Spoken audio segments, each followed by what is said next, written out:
So this is video 5 over short range footwork and related ideas around that.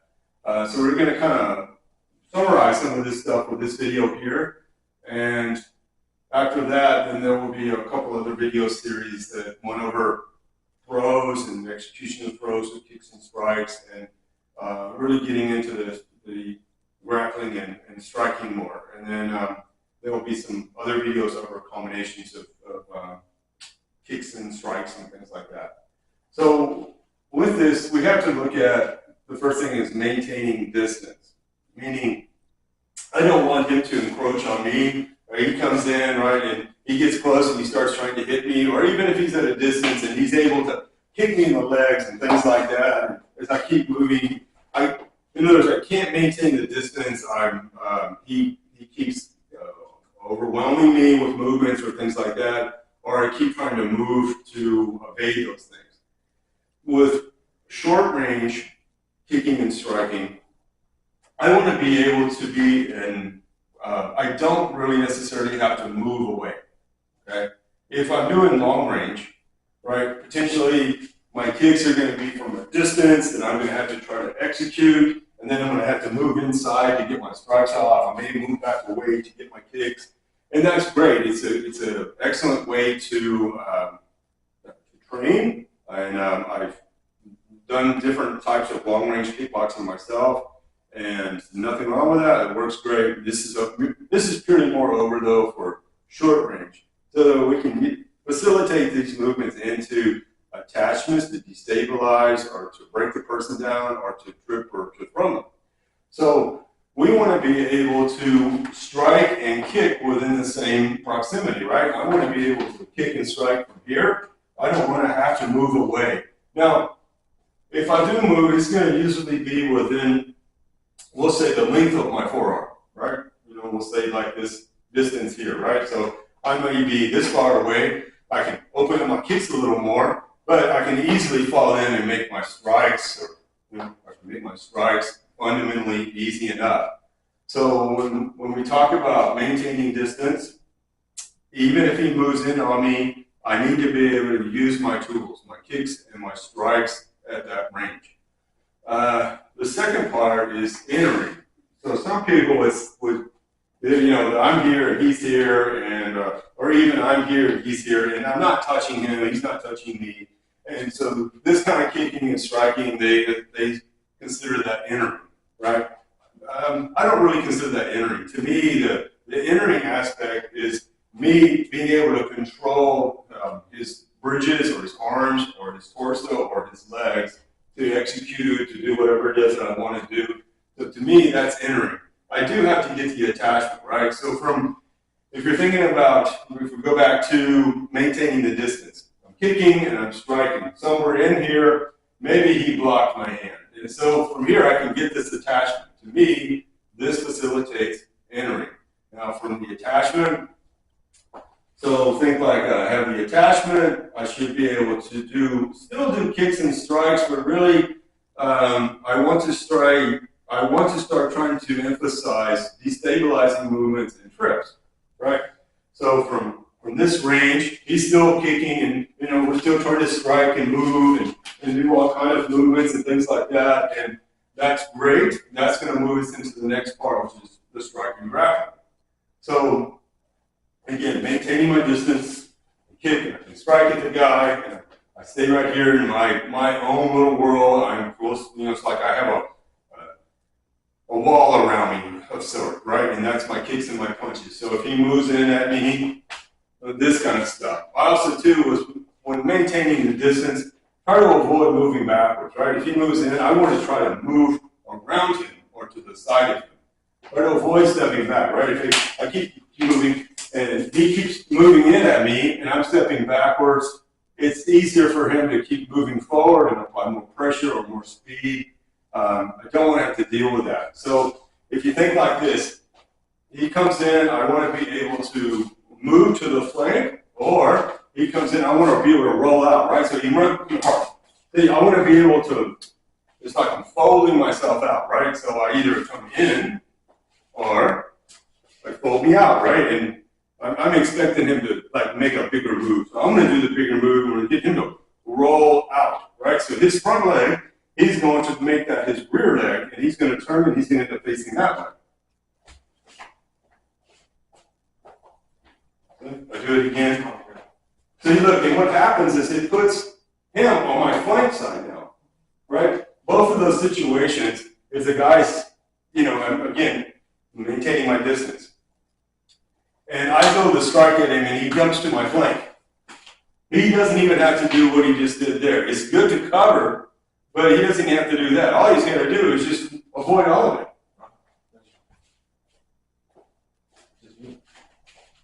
He does it to me, right? I can cover like he's doing, or just move me, right? If it's in my way, right? So look, think like this. When the attack comes in, I either move me in. If he's overwhelming with the attack, I'm going to step, and so I'll end up on his flank side again. So he's attacking, I go to his flank. He charges in on me, I step this way, and I'm on his flank. So in maintaining distance, that's really important. Both of those things, too, are also examples of entering. Well, you say how? It seems like entering should be offensive only. Not necessarily, it's positional, right? So he attacks with the punches, and I'm entering, right? I'm entering into his side. I'm attached to him. The same way he attacks, but he moves and he charges in. I just step back, but as I step back in a way that I roll me out. But again, like I said, don't do this stuff. If he charges in, don't stay in front of this stuff. You're going to trip. He's going to kick you. You're going to fall. You're putting yourself in a bad spot. You can say stuff like this. Move back a little bit, right? He charges in, and you say, well, I'm just going to jump out of the way, and I'll beat my kick. Yeah, you could, but maybe not as easy as you think. Maybe you could practice it a lot. It would be a little harder than that. So striking grappling is, we got strikes and trips, attachments, sticking, destabilizing, locking, but no kicking. The reason why is because if you think like this, the entering range, I'm predominantly within his bridge length, right? So it's still easy for me to get off, we'll say, kicks for strikes, right? Same thing with my punches and things like that. I'm here. Once I get to the sticking grappling, I'm really almost more into this portion of his arm in here. So I'm in this deep. You see what I mean? I'm past the bridge line, and I'm attaching to his torso. And yeah, I can flow out to this part to get something, to do something, right? But a lot of it is going to be in here, where I'm trying to grab his head or his body or over or under his arm. And that's where that sticking grappling starts happening. It's also more where I'm going to try to destabilize him by driving my weight, right? I'm trying to displace him with myself. Right? He's standing there, and I'm going to be there, right? So the last part is the follow-on, right? So the follow-on is where I've done something with Jonathan, and I'm in here, and I've tripped him, or I've thrown him, and he goes to the ground, and then I have my follow-on application, which is kicking, striking, locking, those kind of attributes, right? Like, so if he was just here on the ground for me, this kind of stuff, right? Pinning him, striking him, kicking him, the same fundamental thing. So if you look at it like this, it's a whole picture, right? We looked at the footwork, right? With different ways to do it. The first couple of videos were over footwork, moving forward, moving back, different ways to apply the power. And then we moved into different ways, different kind of kicks and punches and how this stuff goes together. And then all this is if you think of it like the underlying strategy, right?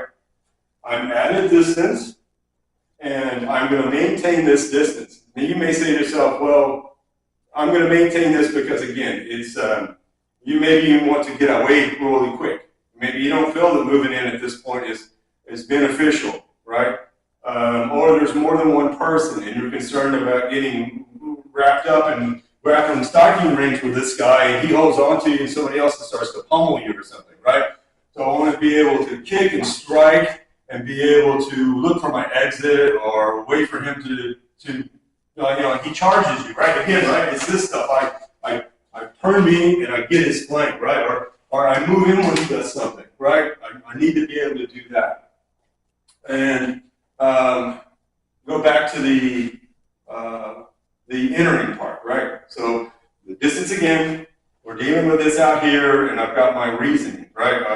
I'm either going to move on in to entering, to grappling, striking, to take him down, to follow on with a strike, or I'm going to try to hit and strike real good and try to get out of the position or get away from the situation. But again, I'm doing kicking and striking is not long range. This is short range. So I'm not kicking out here and then following back in and stuff like that. But I want to be able to kick the guy and strike him within that same range. And the furthest away that I'm going to be from him is about the length of my forearm, right? I can be out to here, right? That far away. I'm still getting my kicks off. I can still land forward into my punches and things like that. Very good for that distance. If you think like boxing is excellent, it's used with so many different combat sports and onto itself. It's a couple of thousand years old. If you think all the way back to Rome and all of that stuff, it's and if I look at it like that, it's very highly effective. And being able to strike and being able to use kicks to destabilize or break the person down or trip them, if you combine those two attributes together, you have an excellent, kickboxing set for yourself. You can call it kickboxing, you can call it kick strike, whatever you want to call it. So, and then again, back to the entering. Entering, I'm going to use kicks and strikes to potentially get the attachment, which becomes the entering act, right? The act of entering is being able to apply force against him in some way to try to destabilize him or to control him in some way, pull or push against him, or whatever it may be. And that can also be simple, right? Like we have layers of our kicking and striking, especially how it attaches to throws. But on a very simplistic level, things like a kick, a strike, an attachment, and a throw, right? And again, I could add my follow-on. That's a really clean approach. And it's not always going to work out like that for you, right? Meaning, if I do this kick and this strike and I go for this, and then all of a sudden Jonathan tries to hit me with the other hand, I need to be able to deal with this side, right? That's where the striking grappling comes in, right? If we could do everything with a simple 1, 2, 3, right? I got my kick, I got my strike, I got my control, and I got my throw, right? I got my kick, I got my strike, I got my control, I got my throw. That's wonderful, but usually the guy's going to move, he's going to do something else, and that's where when we're training the striking grappling makes the difference. Yes, we want to work these clean movements in our entering, right? Enter, attached, got it, right? But the striking grappling, we get to striking grappling, we're already in here. There's no more kicks that we're really using now. We're using trips. So if you think everything that you did with the kicks before, now it's just trips, right? Scooping the leg up, scooping the leg up, scooping the leg up, scooping the leg up, whatever the movement is. But I want to be able to keep the attachment and be able to try to do these things instead of kicks now. You can still use shoulders and elbows and strikes along coupled with it, right? Things like this, and I'm hitting with an elbow or boom, I use my shoulder on him. You want to train those attributes. You could say you could use knees, but why waste the time to try to knee strike him if I could throw him and then he's eliminated? Now, if I use the knee strike to, like, for a better word, soften him up, right? Like, I go knee strike and then hook him and dunk him. That's cool, And then, again, the follow-on. The follow-on is after the act of the trip or the destabilizing movement, and he's fallen to the ground. When I say destabilizing, it's I could just bump him in such a way, maybe he trips and he falls, or it's, I'm not talking about a mat. Maybe you're outside somewhere and you go to do some kind of destabilizing movement and he trips and he falls, and you can definitely go through your follow-on stuff. I don't recommend the follow-on stuff Not unless you're really in a situation where there's some kind of jeopardy on your part, especially to kick or punch somebody when they hit the ground. It is part of squat jowl, but again, if they're trying to really do you in, maybe there's more than one of them or something, that might be an opportunity for you to kick them or punch them on the ground, but that takes it out of the realm of self-defense now. The pins are okay, right? I should be able to pin you, to control you, to get you to stop, right, or to calm you down. But you want to be very sure, especially in your state or your local area, about kicking and stomping on people when they're on the ground. Because in reality, right, if I grew Jonathan, I tripped him, he fell, whatever, he's on the ground, he's really not really a threat to me anymore. Now, he may entice you to want to come and grapple with him on the ground, and that's your objective, if you want to or not, but he's really no longer a threat to me. Now, if something where I need to pin him, right? I'm trying to control something like this. I may be doing this for a reason. Maybe he's you're at some event or something, or he's a relative, or you can come up with numerous things of a reason why. Once you tripped him on the ground and he's potentially still wanting to be aggressive and you don't want him to stand back up again, you want to pin him or maybe even keep him there, right? I don't have to kick and stomp on him to use my legs to keep him from getting back up. So, if you think of it kind of like that, it's like a give and take. So anyway, I don't want to make this video any longer than I already have, but again, just one more time. Short range footwork. This whole video series has been over how to step, how to move, side to side, strikes that we would use, kicks that we would use, and at the same time, a fundamental strategy for that, and which is what this is. It's either maintaining a distance so I can kick and strike, I'm close enough to do everything, I don't have to reach away. We're not doing long range, we're doing short range, right? So I need to be able to kick and strike him here and be able to move, either moving in or moving out or whatever it may be. But again, remember, like I said, don't move back if you can keep from it. You're either going to move side to side or at a diagonal in, or if I'm going to close stance, or even this leg is here, right? He comes in, he charges. I want to be able to try to step like he's a bull or something and let him go beside me. And if he steps in deep enough, then I can attack his flank. That is good enough for the situation. That situation may be that you just want to hit this guy a couple of times and get out of there, right? You stopped in some town in a convenience store and you're getting gas and some guy came up and started to accost you. And man, you just want to hit the guy. You don't know your situation, if he's got friends or anything. And so I may just want to hit him a couple of times, jump back in my vehicle and drive off, right? You have to think, I don't have to say I've got to do a throw every time and I've got to grapple this guy every time. Again, short range is excellent stuff. And I can hit you as good as a boxer, meaning, power punches, elbows, shoulder strikes, and the kicking, I use shins and knees and lower foot movements, very much all here together. So it's very effective, especially if you practice that. You can use it in any kind of event. Now, I say that. Now, if you can't kick in the legs, then I wouldn't want to train anybody to go to that event.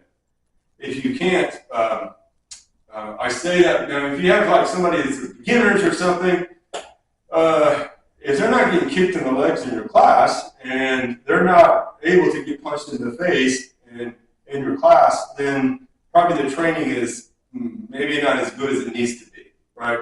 And in other words, in a situation, in a real world situation, I don't want to kick up here and him grab my legs. I want to be able to take his legs from him by kicking him, and I want to be able to strike up here, right? It's just like this thing with my teacher one time, and he's like, anyway, kicking somebody in the head is about the same as punching somebody in the foot, right?